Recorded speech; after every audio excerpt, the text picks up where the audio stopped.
السلام علیکم ورحمۃ اللہ وبرکاتہ۔ بسم اللہ الرحمن الرحیم۔ دوستو، مجھے یہ تسلیم کرنے میں کوئی عار نہیں کہ میں اپنی زندگی کے بیشتر حصے میں لا دین رہا۔ خدا اور مذہب میں میرا یقین کم ہوتے ہوتے ختم ہو گیا۔ شاید میرا مذہب اور خدا سے متعلق معلومات اور علم کا بنیادی ذریعہ جمعے کا خطبہ رہا تھا۔ ہمارے مولانا جب خطبے سے پہلے تقریر کرتے تو ان کے سنائے ہوئے مذہبی قصے کہانیاں میرے دل میں بہت سوالات پیدا کرتے، لیکن سوال پوچھنے کی ہمارے معاشرے میں روایت ہی نہیں ہے۔ لہٰذا میرے دل و دماغ نے ایک عجیب الخلقت خدا کا خاکہ تشکیل دیا جو ایک دم غصے میں آ سکتا ہے اور اچانک مہربان ہو کر گھر بیٹھے رزق دے سکتا ہے، جو مجھے پیدا کرنے سے پہلے یہ طے کیے بیٹھا ہے کہ میں جہنمی ہوں یا جنتی، اور اگر اس نے جہنمی لکھ دیا ہے تو مجھے مرنے سے پہلے گناہوں کی دلدل میں دھکیل دے گا، بصورت دیگر مجھ سے کوئی ایسا کام کرائے گا کہ میں بخشا جاؤں گا۔ میں نے نتیجہ اخذ کیا کہ خدا بہت جذباتی ہے۔ ہر جمعے سوچتا کہ اس بار مولانا سے اپنے خدشات سے متعلق سوال کروں گا، لیکن ہمت نہ پڑی۔ پھر ایک بار اسی سے ملتا جلتا سوال ہمارے علاقے کے ایک معزز بزرگ جن کا نام محمود تھا وہ اٹھا بیٹھے۔ بس پھر کیا تھا، مولانا نے ان پر توہین مذہب کا الزام لگا دیا، حالانکہ وہ تہجد اور اشراق کی نمازیں بھی مسجد میں ادا کرتے تھے۔ سارا علاقہ محمود صاحب کے خلاف ہو گیا۔ نہ جانے کیسے وہ جان بچانے میں کامیاب ہوئے۔ اس واقعے نے مجھے مذہب سے اور دور کر دیا اور خدا سے بھی شکوہ بڑھا کہ کیسے وچولے اپنے راستے میں بٹھا دیے ہیں جو ان کے بتائے ہوئے خدا کی طرح چھوٹی سی بات پر ناراض ہو جائیں تو کہیں پناہ نہیں ملتی۔ خدا سے ناواقف رہنے کی ایک وجہ شاید یہ بھی رہی ہو کہ خدا کے وچولے قرآن کو عربی میں تو پڑھاتے ہیں لیکن اس کا مفہوم اردو میں سمجھنے کی ترغیب نہیں دلاتے، بلکہ دانستہ حوصلہ شکنی کرتے ہیں۔ تعلیم کے سلسلے میں لندن اور دیگر ممالک جانا ہوا تو مختلف مذہبی معاشرے کو قریب سے دیکھنے کا موقع ملا۔ جیسے اسلامی معاشرے میں مولانا ایک اسلامی دائرہ لیے بیٹھے ہیں اور مختلف لوگوں کو پرکھ کر یا تو دائرے کے اندر قرار دیتے ہیں یا باہر، ایسا ہی ہر مذہب میں کوئی نہ کوئی وچولا دیکھا۔ عیسائیت میں خدا کے راستے میں پوپ اور بشپ بیٹھے نظر آتے ہیں، یہود میں ربی، ہندو ازم میں پنڈت، غرض یہ کہ ہر مذہب میں ایک ملتی جلتی وضاقتہ کا گیٹ کیپر دیکھا۔ اس پس منظر میں مارکس کو پڑھ کر دل و دماغ بالکل ہی مذہب کے خلاف ہو گیا۔ پھر کوئی ایک دھائی بات میرے ادارے نے مجھے ایک کانفرنس کے لیے مسلمانوں کی سب سے بڑی یونیورسٹی جامعۃ الازہر جانے کے بارے میں کہا۔ میں نے یہ سوچتے ہوئے دعوت قبول کر لی کہ چلیے اسی بہانے احرام مصر بھی دیکھ لوں گا اور مصر کے مشہور زمانہ قہوے خانوں میں کچھ شامیں گزارنے کا موقع بھی ملے گا۔ خانہ پوری کے لیے بہرحال کانفرنس میں سکالرز کے لیکچرز بھی سننے تھے۔ کانفرنس میں لیکچرز کے بعد عموماً پیپرز پڑھنے والے سکالرز سے سوال و جواب کا سیشن ہوتا ہے، اور میرا سابقہ تجربہ بتاتا تھا کہ اسلام میں تنقیدی سوالات کی کوئی گنجائش نہیں۔ لیکن مجھے حیرت ہوئی جب دیکھا کہ ہر لیکچر کے آخر میں کانفرنس کے شرکاء علماء سے اس سے بھی زیادہ سخت سوالات کر رہے تھے جو بچپن سے میرے دل میں تھے، اور عالم جو دراصل جامعۃ الازہر کے پروفیسرز تھے ہر سوال کا خندہ پیشانی سے جواب دے رہے تھے۔ ایک صاحب نے وہی سوال پوچھ لیا جس کی بنیاد پر میرے علاقے کے مولانا نے محمود بھائی کو گستاخ قرار دے دیا تھا۔ میری حیرت کے انتہا نہ رہی جب پروفیسر نے کہا، میری خواہش تھی کوئی یہ سوال کرے، اور پھر قرآن کی آیت سے سوال کا جواب دیا۔ اب میری بھی ہمت بڑھی، میں نے پوچھا، جناب جب خدا جسے چاہے عزت دے جسے چاہے ذلت دے، جسے چاہے ہدایت دے، جسے چاہے گمراہی میں مبتلا کر دے، تو میں اسے مانوں نہ مانوں کیا فرق پڑتا ہے؟ پروفیسر صاحب تھوڑے سے مسکرائے اور بولے، قرآن میں احکامات دو طرح کے ہیں، ایک محکمات اور دوسرے مشابہات۔ ضروری ہے کہ متشابہات کو محکمات کے ساتھ ملا کر دیکھا جائے۔ جن آیات میں من یشاء اور تشاء آتا ہے، ان کا اردو میں ترجمہ دراصل متشابہات و محکمات کے عام اصول کے تحت نہیں کیا جاتا۔ اس لیے انڈیا اور پاکستان کے مسلمان خدا کے تصور کو غلط سمجھتے ہیں۔ اس کا عربی مفہوم یہ ہے کہ جو چاہتا ہے اللہ اسے عزت دیتا ہے، اور جو چاہتا ہے اللہ اسے ذلت دیتا ہے، جو چاہتا ہے اللہ اسے ہدایت دیتا ہے۔ انہوں نے کہا اس آیت کو آپ ایک اور آیت کے مطابق دیکھیں جو محکمات میں سے ہے، جس کا مطلب ہے کہ انسان کو وہی کچھ ملتا ہے جس کے لیے وہ کوشش کرے۔ میں نے پھر سوال کیا کہ میں نے تو ہمیشہ علماء سے یہی سنا ہے کہ اللہ توفیق دے تو ہی مجھ سے کوئی نیکی ہو سکتی ہے۔ کانفرنس روم میں قہقہ گونجا۔ پھر پروفیسر صاحب نے سورہ رعد کی آیت پڑھی کہ اللہ لوگوں میں کچھ نہیں بدلتا جب تک وہ خود میں تبدیلی نہ لائیں۔ میں پروفیسر صاحب کا جملہ مکمل ہونے سے پہلے بول پڑا کہ یہ سب جو میں اس کانفرنس میں 2 دن سے سن رہا ہوں، اس اسلام سے بالکل مختلف ہے جو میں آج تک علماء سے سنتا آیا ہوں۔ اس پر پروفیسر صاحب نے سورہ بقرہ کی آیت پڑھی، اور جب ان سے کہا جائے اللہ کے اتارے پر چلو تو کہیں گے ہم تو اس پر چلیں گے جس پر آپ نے باپ دادا کو پایا، اگرچہ ان کے باپ دادا نہ کچھ عقل رکھتے ہوں نہ ہدایت۔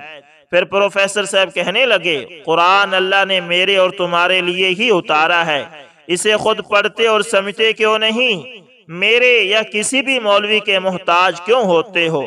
قرآن آئین انسانی عقل کے مطابق بات کرتا ہے۔ میں نے پھر سوال کیا کہ مجھے تو آج تک علماء نے یہی بتایا کہ ایمان اور استدلال یعنی ریزن الگ الگ چیزیں ہیں اور ریزننگ بھٹکا دیتی ہیں۔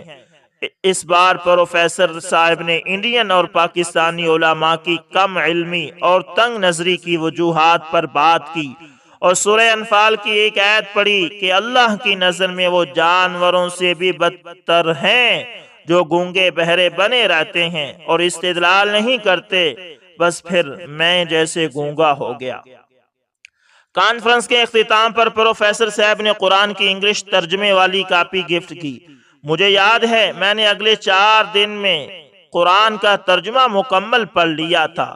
ہر آیت مجھے خود سے مکالمہ کرتی سنائی دیتی تھی۔ میرے من سے جیسے اندھیرے چھٹ گئے۔ قرآن کا ترجمہ پڑھنے کے دوران مصر میں ہی کسی وقت میں نے بڑے خلوص دل سے کلمہ پڑھا کہ واقعی میرا خدا تو بالکل ویسا ہے جیسا ایک خالق کو ہونا چاہیے۔ کچھ عرصہ بعد ایک نو مسلم گورے سے کینیڈا کی ایک یونیورسٹی میں ملاقات ہوئی۔ وہ اسلام کی پہلی 2 صدیوں کے حوالے سے پی ایچ ڈی کر رہا تھا۔ اس کے ساتھ مل کر کچھ اسلام کی ابتدائی اٹھان اور پھر اس میں فرقے بننے ٹکڑے ہوتے تاریخ کی نظر سے دیکھا۔ یہ بھی دیکھا کہ کیسے لوگ قرآن جیسا خزانہ چھوڑ کر روایات کی تلاش میں دہائیوں تک بھٹکتے پھرے۔ آج شیعہ کروڑوں میں ہیں اور کروڑوں ہی سنی، کہیں مالکی ہیں، کہیں حنبلی اور کہیں شافی۔ ہر فرقے میں مزید تقسیم اور فرقے در فرقے ہیں۔ افسوس کہ ایسے لوگ کہیں مشکل سے نظر آتے ہیں جو نہ وہابی ہوں، نہ دیوبندی، نہ بریلوی ہوں، نہ اہل حدیث، جن کا دین صرف اسلام ہو، جو قرآن و سنت میں استدلال کریں۔ سورہ یونس کی 100ویں آیت سے معلوم ہوتا ہے کہ عقل کا استعمال اور استدلال ایمان کی بنیادی شرط ہے۔ اب میں فرقوں میں بٹے اپنی انا میں مدہوش مسلمانوں کو دیکھ کر سوچتا ہوں کہ کیا یہ دنیا بھر میں ہوتی اپنی ذلت کو کہیں نہیں دیکھتے؟ کیا یہ اب بھی نہیں جان پائے کہ اللہ کی رسی چھوڑ کر یہ ٹکڑیوں میں بٹ چکے ہیں؟ شاید دل مردہ ہونے سے اپنی ذلت کا احساس ہی نہ ہوتا ہو۔ سورہ حج میں اللہ کہتے ہیں کہ پس کیا وہ زمین میں نہیں پھرے تاکہ انہیں وہ دل ملتے جن سے وہ عقل سے کام لیتے، یا ایسے کان نصیب ہوتے جن سے وہ سن سکتے۔ بس آنکھیں اندھی نہیں ہوتی بلکہ دل اندھے ہوتے ہیں جو سینے میں ہیں۔ اس آیت کے عین مطابق اللہ کی زمین میں پھرنے اور مشاہدے نے دل کی آنکھیں کھول کر دوبارہ مسلمان تو کر دیا، لیکن اب میں بہت اکیلا محسوس کرتا ہوں کہ میرے ارد گرد کوئی سنی ہے، کوئی شیعہ، کوئی دیوبندی، کوئی بریلوی، کوئی اہل حدیث ہے، کوئی مقلد، کوئی غیر مقلد۔ مجھے مسلمان کی تلاش ہے، ایسا مسلمان جو صرف مسلمان ہو، جس کا کوئی مسلک، کوئی فرقہ نہ ہو۔ اگر آپ کو کوئی مسلمان ملے تو مجھے ضرور اطلاع دیجیے گا۔ یہ تھے محمد رضوان۔ دوستو، اسی نسبت سے ایک اور قبول اسلام کی کہانی بھی سنتے جائیں۔ وہ لکھتا ہے کہ میرا خاندانی نام بھولا ناتھ ہے۔ میرے والد کا نام کیدار ناتھ تھا۔ میں 1950 میں پلہری گاؤں، ضلع باندہ، یوپی میں پیدا ہوا۔ میرے والد کا آبائی پیشہ جوتا سازی تھا۔ میں نے انٹرمیڈیٹ اور BTC بیبرو، ضلع باندھ سے کیا۔ دورانی تعلیم جن دنوں میں ہاسٹل میں رہتا تھا، میرا ایک روم پارٹنر تبارک حسین نامی ایک مسلمان طالب علم تھا، لیکن اس کا کردار اسلامی تعلیمات سے مطابقت نہیں رکھتا تھا۔ تبارک حسین سے ملنے ہردویلی گاؤں کے جماعت اسلامی کے ایک رکن جناب اشرف حسین صاحب آتے جاتے تھے۔ ان کی یہ ملاقاتیں دعوتی نوعیت کی ہوتی تھی۔ مجھے بھی انہی کے ذریعے اسلامی عقائد، خصوصاً توحید، رسالت و آخرت کے بارے میں جانکاری ملی۔ میری اشرف حسین صاحب سے ان موضوعات پر خوب بحثیں ہوئی۔ شرک کو تو میں پہلے ہی سے ناپسند کرتا تھا اور بت پرستی سے مجھے کوئی دلچسپی نہ تھی، بلکہ توحید تو میرے دل کی آواز تھی۔ تبادلہ خیال کے نتیجے میں اسلام کے عقائد اور تعلیمات سے کافی متاثر ہوا۔ اسی دوران اشرف حسین صاحب کے سمجھانے بجھانے سے تبارک حسین نے بھی اپنا رویہ تبدیل کر لیا، اور پھر جس سے میرا مزاج بالکل میل نہیں کھاتا تھا، وہ اور میں دونوں آپس میں گھی شکر ہو گئے۔ اسی دوران علاقے میں ایک سنسنی خیز واقعہ پیش آیا، جس سے مجھے اسلام کی طرف پیش قدمی کے سلسلے میں فیصلہ کرنے میں آسانی ہوئی۔ علاقے کا بڑئی برادری کا ہندو نوجوان بمبئی سے ایک مسلمان لڑکی کو اپنے گاؤں لے آیا۔ وہ گاؤں اصلاً ٹھاکروں کا تھا۔ ہر قسم کے اثرات اور دباؤ کے باوجود گاؤں والے لڑکی کو واپس کرنے پر تیار نہ ہوئے۔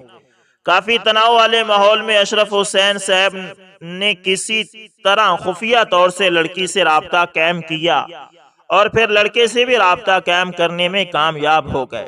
لڑکے کو انہوں نے باندہ ہمارے ہاسٹل کے کمرے میں بلایا، اس کی خوب خاطر تواضع کی، اسے تحفے تحائف دیے اور اسلام کے بارے میں سمجھاتے ہوئے اس کے سامنے یہ بات رکھی کہ تمہارے گاؤں کے ٹھاکر تمہیں جان سے مارنے کے بعد تمہاری خوبصورت بیوی کو ہتھیا لیں گے، اس لیے دنیا اور آخرت میں مسئلے کا حل یہ ہے کہ تم اسلام قبول کر لو۔ یہ بات اس نوجوان کی سمجھ میں آ گئی۔ بہرحال انتہائی منصوبہ بندی سے لڑکے اور لڑکی کو اس گاؤں سے نکال کر فتح پور یوپی لے گئے۔ وہاں لڑکے نے اسلام قبول کیا اور پھر اسے کاکرالہ، ضلع بدایوں بھیج دیا، جہاں کی اسلامی درسگاہ میں دونوں میاں بیوی تدریسی خدمات انجام دینے لگے۔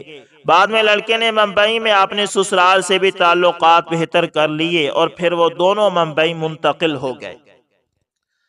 اشرف حسین صاحب نے انتہائی فرقہ وارانہ، جذباتی اور بظاہر لا ينحل حساس مسئلے کو جس خوبصورتی سے حل کیا، اور اس مسئلے میں مسلمانوں نے انہیں جو تعاون دیا، اس سے میں کافی متاثر ہوا۔ مجھے حوصلہ ملا۔ اسی دوران میں نے اسلام کے سلسلے میں مطالعہ اور تبادلہ خیال جاری رکھا۔ BTC کا امتحان دینے کے بعد اشرف حسین صاحب نے مجھے لکھنؤ لے جانے کا پروگرام بنایا۔ چنانچہ 1971 میں تبارک حسین اور اسلام سے متاثر چند دوسرے ہندو ساتھیوں کے ساتھ میں لکھنؤ جماعت اسلامی اتر پردیش حلقے کے آفس پہنچا۔ پروگرام کے مطابق پیچھے سے اشرف حسین صاحب بھی لکھنؤ پہنچ گئے۔ وہاں میری ملاقات امیر حلقہ جناب سید حامد حسین مرحوم، مولوی عبدالغفار ندوی، مولوی حبیب اللہ ندوی صاحب سے ہوئی۔ حلقے کے آفس میں ہونے والے درس قرآن میں بھی ہم لوگ شریک ہوتے رہے۔ میں نے نماز بھی وہی سیکھی۔ اشرف صاحب کی معیت میں ہم لوگوں نے شیخ ابو الحسن ندوی سے ملاقات کی۔ شیخ علی میاں نے ہم لوگوں کو دوپہر میں کھانے کی دعوت دی۔ دعوت کے بعد کچھ کتابیں مطالعے کے لیے دی۔ انہوں نے ہمیں خوب دعائیں دے کر رخصت کیا۔ مئی 1971 میں اتر پردیش حلقہ لکھنؤ کے آفس میں مولوی حبیب اللہ ندوی کے ہاتھ پر میں نے اسلام قبول کیا اور میرا نام عبد الرحمن رکھا گیا۔ لکھنؤ چند روز رہنے کے بعد میں وطن آ گیا۔ گھر پر سب سے پہلے مسئلہ یہ پیش آیا کہ نماز کیسے ادا کی جائے۔ ایک دو وقت کی نمازیں تو گاؤں سے بہر تالاب کے کنارے پڑی، لیکن پھر ذہن میں آیا کہ ہندی میں نماز کی کتاب والدہ کو سنائی جائے۔ کتاب سنانے کے ساتھ میں نے والدہ کا ذہن اس طرح بنایا کہ ایشور خدا کی عبادت اس طرح کی جائے تو کیا حرج ہے۔ والدہ نے کہا کہ کوئی حرج نہیں۔ اس طرح گھر پر میں نے نماز پڑھنا شروع کر دی۔ ایک دن مجھے نماز پڑھتے والد صاحب نے دیکھ لیا۔ چونکہ ان کا چہیتا اکلوتا لڑکا تھا، میرے علاوہ ان کی صرف ایک لڑکی یعنی میری بہن تھی، اس لیے گھر کا ماحول مقدر نہ ہوا۔ میں گھر پر 10-15 روز رہا۔ اسی دوران جماعت اسلامی بریلی ڈویژن کا 3 روزہ اجتماع بریلی میں تھا۔ اشرف حسین صاحب نے مجھے فتح پور کے سعید اختر صاحب کے ہمراہ بریلی کے اجتماع میں شرکت کی دعوت دی۔ میں اجتماع میں شریک ہوا۔ وہیں میری ملاقات سید حامد علی علیہ رحمہ سے ہوئی۔ سید حامد علی علیہ رحمہ نے اجتماع کے دوران ہی ہماری کتاب قاعدہ منگوائی اور مجھے اردو پڑھانا شروع کی۔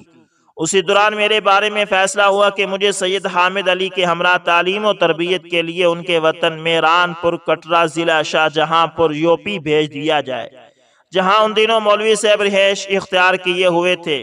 سید حامد علی کے ذریعے میری تعلیم و تربیت کے علاوہ وہاں کی درسگاہ اسلامی میں ہندی، حساب اور انگریزی بھی پڑھانے لگا۔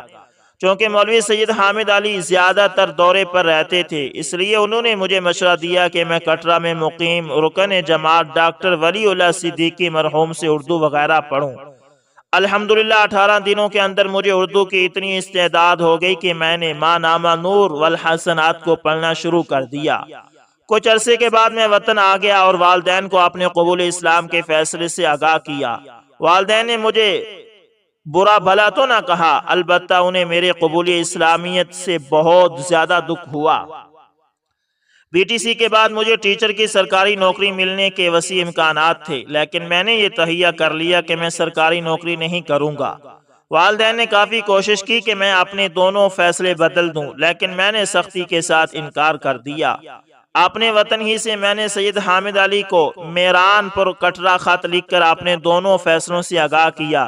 اس خط کو میں نے اردو میں لکھا تھا اور مولوی سید حامد علی کو ابو جان کہہ کر مخاطب کیا تھا۔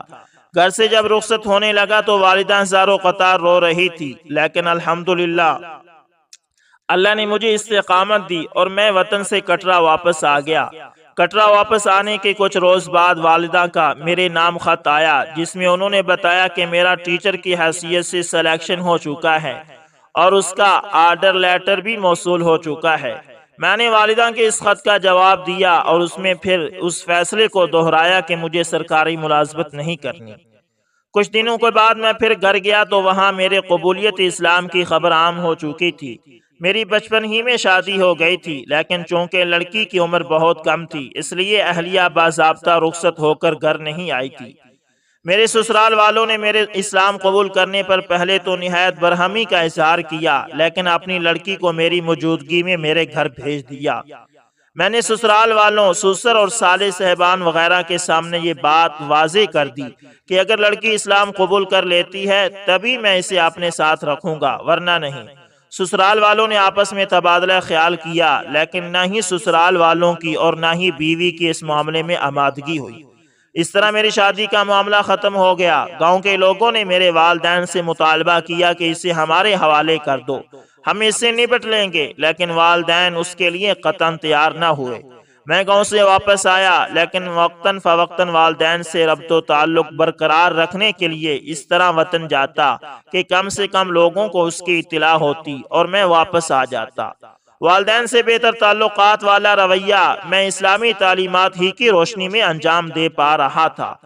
میں مولوی سید حامد علی کے گھر رہتا تھا۔ مولوی صاحب، ان کی اہلیہ اور ان کے بچے سب مجھے اپنے گھر ہی کا ایک فرد سمجھتے تھے۔ الحمدللہ گھر میں مجھے پوری اپنائیت کا ماحول ملا، وہاں مجھے غیریت کا قطعاً احساس نہ ہوا۔ میں نے سید حامد علی سے کہا کہ میں آپ کو ابو اور امی کو امی کہتا ہوں، اس لیے نام بھی اپنے بچوں خالد حامدی، راشد حامدی کی طرح رکھ دیجئے۔ اس طرح اس وقت سے عبد الرحمن سے بدل کر میرا نام عابد حامدی قرار پایا۔ 1972 میں نے مولوی سید حامد علی سے ضد کی کہ جامعۃ الفلاح بلریا گنج ضلع اعظم گڑھ یوپی جا کر پڑھنے کے لیے اصرار کیا، جہاں انہوں نے اپنے بڑے صاحبزادے خالد حامدی اور اپنے زیر تربیت دوسرے 9 مسلم بھائیوں نسیم غازی، شمیم غازی، وسیم غازی وغیرہ کو حصول تعلیم کے لیے بھیجا ہوا تھا۔ چنانچہ میں جامعۃ الفلاح پہنچا، وہاں تقریباً 5 سال رہا، صرف عالمیت کا امتحان بعض وجوہ سے نہیں دے پایا۔ 1978 میں وہاں سے دہلی سے قریب غازی آباد یوپی منتقل ہو گیا۔ سید حامد علی نے اپنے وطن سے دہلی منتقل ہو چکے تھے۔ 8-9 مہینے مولوی نسیم غازی صاحب کے یہاں رہا، جو جامعۃ الفلاح سے عالمیت کر کے اپنے وطن غازی آباد یوپی آ چکے تھے۔ پھر مراد نگر ضلع غازی آباد میں درسگاہ کھولنے کا پروگرام بنایا تو وہاں میں نے تدریس کا کام شروع کیا۔ رہائش غازی آباد میں رہی، اسی دوران پانجی ضلع باغپت یوپی میں درسگاہ شروع ہوئی تو وہاں منتقل ہو لیا اور تدریس کے فرائض وہاں انجام دینے لگا۔ میری شادی کی بات چیت متعدد مقامات پر چلی، لیکن مسلمانوں میں ذات پات کے رجحان کی موجودگی کی وجہ سے کامیابی نہ ہو پائی۔ بٹراڑا ضلع مظفر نگر یوپی سے تعلق رکھنے والی دوشیزہ رکھا مسلمانوں سے روابط کے بعد اسلام قبول کر کے فاطمہ ہو چکی تھی۔ یہ دہلی میں مولوی سید حامد علی کے یہاں بھی کچھ دن رہی اور غازی آباد میں مولوی نسیم غازی فلاحی صاحب کے یہاں بھی رہی، اور کشن گنج دہلی میں سید حامد حسین کے یہاں بھی ان کا رہنا ہوا۔ انہی سے میرا نکاح مارچ 1982 میں ہوا۔ الحمدللہ میرے ان سے 2 لڑکے اور لڑکی ہیں، یہ سب تعلیم حاصل کر رہے ہیں۔ میں اپنی اہلیہ کے ساتھ بعض مسالے کے تحت ککرالا ضلع بدایوں یوپی منتقل ہو گیا، جہاں میں نے تدریسی خدمات انجام دی۔ اس کے بعد مراد نگر، پھر غازی آباد آ گیا، جہاں میں ایک عرصے سے بنارس گلاسز پرائیویٹ لمیٹڈ میں ملازمت کر رہا ہوں۔ میرا وطن سے برابر تعلق قائم رہا ہے، والدین سے گہرا ربط ضبط رہا اور ان کے پاس آتا جاتا رہا۔ 1988 میں اپنے والد کو اپنے ساتھ لے آیا۔ آنے کے بعد 6-7 مہینے میں ان کا انتقال ہو گیا، لیکن اس سے قبل انہوں نے برضا و رغبت اسلام قبول کر لیا تھا۔ اللہ اکبر۔ ان کا نام محمد حامد رکھا گیا تھا۔ والد کے انتقال کے بعد والدہ بھی میرے پاس آ گئی، 2-3 سال میرے ساتھ رہی۔ الحمدللہ انتقال سے قبل انہوں نے بھی اسلام قبول کر لیا تھا۔ ان کا نام رضیہ بیگم رکھا گیا تھا۔ اسلام میں وحدانیت کے بعد میرے لیے سب سے متاثر کن نماز میں مساوات اور کھانے پینے میں مسلمانوں کا اجتماعی طور طریقہ ہے، جو مجھے بےحد پسند آیا۔ اس سے ظاہر ہوتا ہے کہ مسلمانوں میں آپس میں کوئی فرق نہیں ہونا چاہیے۔ نمازیں سب ایک ساتھ پڑھتے ہیں اور کھانا بھی سب ایک ساتھ کھاتے ہیں، لیکن اس کے علاوہ عام مسلمانوں میں اسلام سے کافی دوری پائی جاتی ہے۔ ان کا رویہ، ان کا سلوک اور ان کے معاملات میں غیر اسلامی عناصر کی اچھی خاصی آمیزش ہے، جس کی وجہ سے غیر مسلم کے اسلام کی طرف بڑھتے قدم رک جاتے ہیں، بلکہ بسا اوقات نو مسلم کے مرتد ہو جانے کا خدشہ بھی ہوتا ہے۔ اس لیے میری مسلمانوں سے درخواست ہے کہ وہ اپنی زندگی میں اسلام کا نمونہ بننے کی کوشش کریں، تاکہ اسلام کا پیغام تیزی سے عام ہو اور اسلام قبول کرنے والے اسلام کو بے دھڑک قبول بھی کر سکیں۔ تو دوستو، یہ تھی 2 کہانیاں۔ ایک مسلمان سے مرتد ہو رہا تھا اور دوسرا کفر سے اسلام میں آیا۔ دونوں طرف اخلاق اور سمجھداری کی بات ہے۔ بات یہ ہے کہ آج ہمارے علماء کرام، سب کا نہیں کہہ رہا، کچھ کا رویہ یہ ہے کہ وہ جس پر ڈٹے ہوئے ہیں نا، وہی سب کچھ سچ سمجھتے ہیں، اس کے علاوہ ادھر ادھر کوئی ہو گیا تو اسے کفر کہتے ہیں۔ اور اگر ان سے کوئی بھی سوال کیا جائے، ظاہر ہے انسان کو خدشات ہوتے ہیں، انسان ہے، اس کا دل کرتا ہے وہ پوچھے جانے۔